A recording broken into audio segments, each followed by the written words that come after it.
नमस्कार। आज देश की तमाम फटाफट खबरों में आपका स्वागत है। न्यूज़ के चैनल इसलिए देखो ताकि आपको सूचनाएं मिल सके, और अगर आपको सूचनाएं नहीं मिल रही है तो उसमें आपको समस्याएं हो सकती है या समस्याएं दूर हो सकती है, इस पर विचार करें। और यदि आपको लड़ाई झगड़े की बहस देख रहे हो और उनसे आपकी पर्सनल समस्याएं दूर होने का नाम नहीं ले रही है, तो यानी कुछ न कुछ तो गड़बड़ चल ही रहा है। इसलिए ऐसे चैनलों को बढ़ावा दें जिनमें खबरें हो, आपके लिए खबरें हो। तो बढ़ते हैं खबरों की ओर। जातिगत जनगणना की मांग को लेकर बिहार के मुख्यमंत्री नीतीश कुमार के नेतृत्व में 10 दलों की एक सर्वदलीय समिति सोमवार को प्रधानमंत्री नरेंद्र मोदी से मुलाकात करेगी। इस प्रतिनिधिमंडल में भाजपा से मंत्री जनक राम और विपक्ष के नेता तेजस्वी यादव भी होंगे। नीतीश कुमार ने आज शनिवार को एक बार फिर दोहराया कि एक बार उसे करा लेना चाहिए, और बिहार के अलावा अन्य राज्यों में भी इसकी मांग हो रही है। उनसे जब पूछा गया कि अगर केंद्र जातिगत जनगणना पर सहमति नहीं देता है तो आपका क्या रुख होगा, तब उन्होंने जवाब दिया, ये बात की बात है, तब सभी से विचार विमर्श करने के बाद फैसला लिया जाएगा।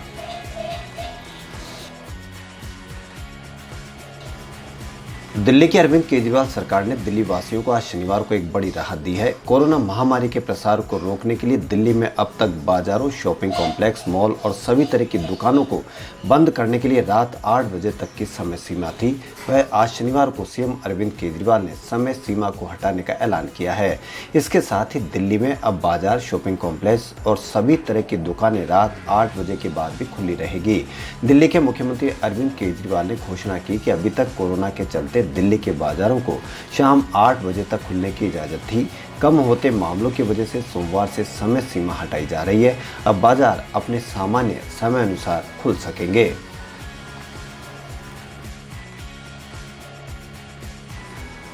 वहीं दिल्ली के उप मुख्यमंत्री मनीष सिसोदिया ने शनिवार को डिजिटल प्रेस कॉन्फ्रेंस कर प्रधानमंत्री नरेंद्र मोदी पर हमला बोला। सिसोदिया ने आरोप लगाया कि हमें बहुत ही विश्वस्त सूत्रों से पता चला है कि प्रधानमंत्री नरेंद्र मोदी ने 15 लोगों की लिस्ट सीबीआई को, ईडी को और दिल्ली पुलिस के कमिश्नर राकेश अस्थाना को सौंपी है कि इन 15 लोगों को रेड करके इनको झूठे मुकदमा में फंसाओ और इनको बर्बाद कर दो। उनसे कहा गया है कि कुछ भी करो, चाहे झूठे केस करो। इन 15 लोगों में कई नाम आम आदमी पार्टी के भी हैं, ऐसा हमें विश्वस्त सूत्रों ने बताया।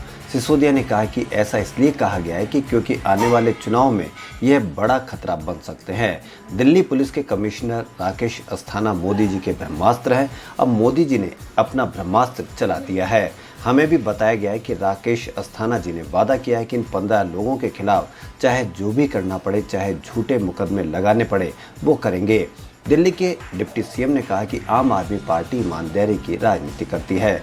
मोदी जी, आप चाहे सीबीआई भेज दीजिए, पुलिस भेज दीजिए, आईबी भेज दीजिए, हम सबका स्वागत करते हैं क्योंकि हम सच्चाई की राजनीति करते हैं।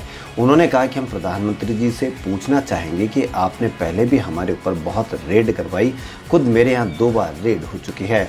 आप बताएं कि मेरे यहाँ 6 घंटे रेड की, उससे क्या निकला? सत्येंद्र जैन के यहाँ 12 घंटे रेड की, उससे क्या निकला? हमारे 21 विधायकों के खिलाफ अलग अलग तरह की कार्रवाई करवाई, लेकिन आखिरी में क्या निकला?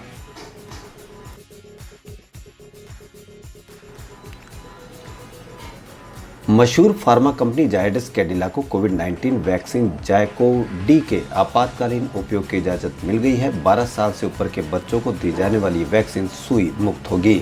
जायडस ग्रुप के प्रबंध निदेशक डॉक्टर शर्विल पटेल ने आज बताया कि कंपनी इस साल दिसंबर तक जायकोव-डी की 3 से 4 करोड़ खुराक तैयार कर लेगी। पटेल ने बताया कि बच्चों और वयस्कों के लिए वैक्सीन की खुराक के नियम समान है और हमने स्टॉक जमा करना शुरू कर दिया है। उन्होंने कहा कि फिलहाल हमारे पास 30 से 50 लाख खुराक का भंडार है। पटेल ने कहा कि नियामक को 2 खुराक आहार से संबंधित कुछ डेटा प्रस्तुत किया गया है। उन्होंने बताया कि अगले हफ्ते जायकोव-डी वैक्सीन की कीमत पर स्पष्टता होगी और सितंबर के मध्य में टीकों की आपूर्ति शुरू हो जाएगी।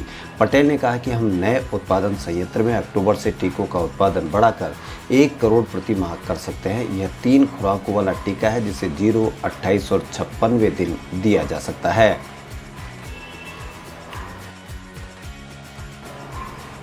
जंतर मंतर पर एक विशेष समुदाय के खिलाफ नारेबाजी मामले में फरार सुशील तिवारी को गिरफ्तार कर लिया गया है। सुशील तिवारी एक हिंदूवादी संगठन से जुड़ा है। कल देर रात लखनऊ से उसकी गिरफ्तारी हुई है।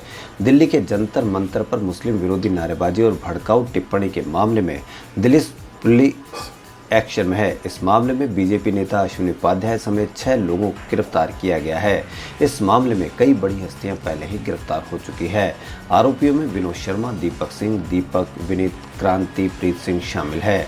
Preet Singh save India foundation के निदेशक है। इसी के बैनर तले भारत छोड़ो आंदोलन नाम का कार्यक्रम जंतर मंतर पर किया गया था। बता दें कि जंतर मंतर पर अश्विनी उपाध्याय के कार्यक्रम के दौरान कुछ लोगों ने अभद्र, आपत्तिजनक और भड़काऊ टिप्पणियां की थी। टोक्यो ओलंपिक में भारत के नीरज चोपड़ा ने जेवलिन थ्रो का गोल्ड मेडल जीता। उनकी कामयाबी से इंस्पायर होकर अब देश के जूनियर एथलीट भी दुनिया में अपनी छाप छोड़ रहे हैं। 17 साल के अमित खत्री ने वर्ल्ड अंडर 20 चैंपियनशिप में 10,000 मीटर रेस वॉक का सिल्वर मेडल जीत लिया है। उन्होंने 42 मीटर 17.94 सेकंड का समय निकाला। इससे पहले 4x400 metre mixed relay team ने ब्रॉन्ज जीता था। भारत ने पहली बार चैंपियनशिप के एक एडिशन में 2 मेडल जीते हैं। अंडर 20 वर्ल्ड एथलेटिक्स चैंपियनशिप के 35 साल के इतिहास में भारत का यह 6ठा मेडल है। 1986 से अंडर 20 की चैंपियनशिप आयोजित की जा रही है। वहीं नैरोबी वर्ल्ड चैंपियनशिप में यह दूसरा मेडल है। बुधवार को 4x400 metre mixed relay team ने ब्रॉन्ज मेडल जीता था। भारतीय टीम में भरत एस, प्रिय मोहन, सम्मी और कपिल शामिल थे।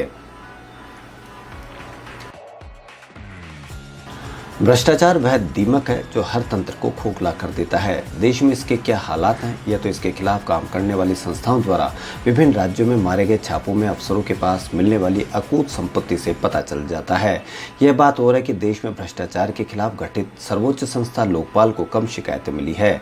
शनिवार को जारी अधिकृत आंकड़ों के अनुसार अप्रैल से जुलाई के दौरान केंद्र सरकार के अधिकारियों के खिलाफ लोकपाल को मात्र 30 शिकायतें मिली है। गौरतलब है कि बीते दिनों केंद्रीय कार्मिक राज्य मंत्री जितेंद्र सिंह ने राज्यसभा को सूचित किया था कि लोकपाल को प्रस्तुत शिकायतों की संख्या में पिछले कुछ वर्षों में काफी कमी आई है। इससे पता चलता है कि मोदी सरकार अच्छा कार्य कर रही है। जनता के पास शिकायत करने के लिए शायद कुछ नहीं है।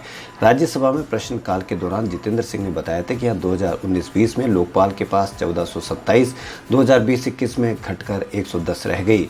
सभी के लिए जानना महत्वपूर्ण है कि लोकपाल के गठन के पहले वर्ष में उनके पास 1000 से अधिक शिकायतें मिली थी।